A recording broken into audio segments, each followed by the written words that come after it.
Hello, my friends, my peoples, my viewers, people bored on YouTube. How's it going? Doing good? I'm doing good. And we are back, myself, Mr. Squirtle, have returned to finalize, to bring to an end the conclusion of this series, the DragonCrown War, and that is Le Grande Crusade. Honestly, Michael is not very good at choosing artwork for his books. I honestly, it's not vibing for me. It's not vibing at all. And I gotta say, book 4 is, it's not, it doesn't, it doesn't bring it all together. And for anyone who's watched my other reviews of this series, which of course you should, because otherwise it makes no sense to start with book 4 when there's 1, 2, 3 beforehand. So go check out those other reviews first. I will link them down below. But of course, getting back to this, you will have seen a pattern as I go through this series that goes to show that it is an enjoyable read. It is worth your time to check out at least once, I feel like, because of the world building, because of just this kind of really great atmosphere that was created for this series. I mean, the way the elves were portrayed, the way Urzrethi were portrayed, the way everything was kind of showcased overall was pretty damn cool. And of course, it is a military fantasy series, so the fighting and the strategy is pretty well done. It's not amazing, but I, of course, am not an expert on military matters, so I don't know how well it is realistically being done. But, of course, how realistic are dragons and magic? Therefore, we can do whatever we want. And as a geek, as a fantasy know-all, I say it was done pretty damn well. Moving along. That being said, for those of you who have properly seen all my past reviews of this series, you will see that I'm not a huge fan of the character development in this series, and it pretty much really hits a peak in terrible character development when we get to this book. And we are starting off with already one of our main characters having been knocked off the map, dying in a glorious way at the end of book 3. So that was pretty well done, but unfortunately it doesn't track throughout this book. You just don't give a shit, really, as far as I'm concerned, about our main characters anymore. We have Alexia and Kedin, who are, continuing their romance. It's really nice, it's pleasant, but you kind of know they're gonna win already. You always know that you always kind of know that your main characters are going to win, but it's there's no real risk, there's no real threat. You always know coincidentally something's going to happen. It's always some ridiculous coincidence that's going to happen.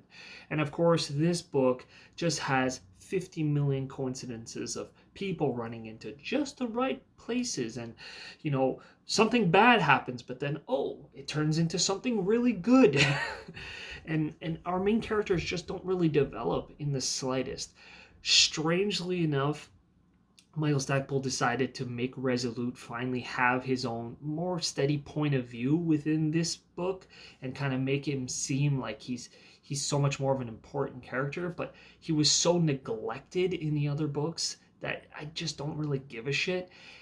Kerrigan, our main mage character, who was first introduced in Fortress Draconis and who's been developed through this, he's had some pretty interesting development throughout the novels, but unfortunately it kind of all falls flat in this. It's just kind of, he was raised up to be this, he's the only one who can really deal with and defeat the being bad enemy, and this novel he just never even gets the opportunity. He's kind of not really used or purposeful in any way, shape, or form in this novel.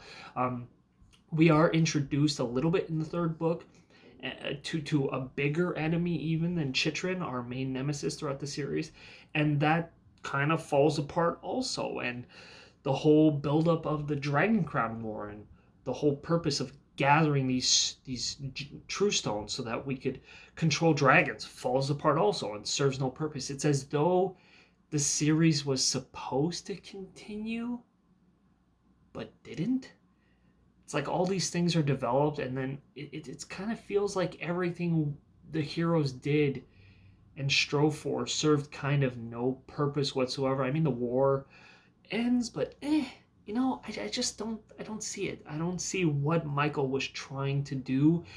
I just saw certain characters were introduced, were given point of views, but served no fucking purpose. Excuse my language, but they served no darn purpose. In this series, we should not have gotten point of views from them. We should have had either point of views from other characters like Resolute more, or we should have had more depth and detail being put into other characters, or more detail being put into the world, or a dozen things that could have been done instead of wasted time where chapters are devoted to the point of view of characters that serve no goddamn purpose whatsoever. They don't help us really in any way, shape, or form like fall more into the story. And so I think the biggest weakness of this book especially, but even the series, is just Michael doesn't seem to know where he wants to go with his characters. He tends to make them a little bit too one-sided. But overall, it's still got this fun pacing to it. It doesn't drag really in any shape or form anywhere too badly, so you're always kind of hopscotching through it. So I'd still recommend it. I wouldn't go nuts on it though. I wouldn't expect anything fantastical. I would kind of just more so look at this series as a whole. Go to it for the action, go to it for the magic, go to it for the interesting races, but story-wise, it's a little bit too meandering. It's a little bit too much.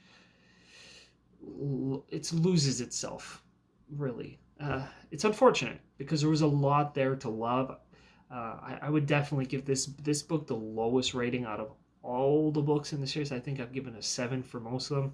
I'd give this one maybe to be generous, a 6, just because everything just fell flat. It was not well done in the slightest, and it just left me wondering, like, okay, maybe it's just me. Maybe it just wasn't for me. I mean, that's how it is pretty much with every novel, right? It's we're so biased in our opinions of this stuff. So for me, for where I am at in my life, this series just does not do it for me anymore. It worked for me when I was younger. That's why I kind of kept it in paperback for so long. But I'm going to be getting rid of the series now and just getting an ebook version of them just to hold on to if I feel an urge 5-10 years from now to read the series. But I'm definitely not going to be keeping it on the old bookshelf anymore because it is unworthy, according to me.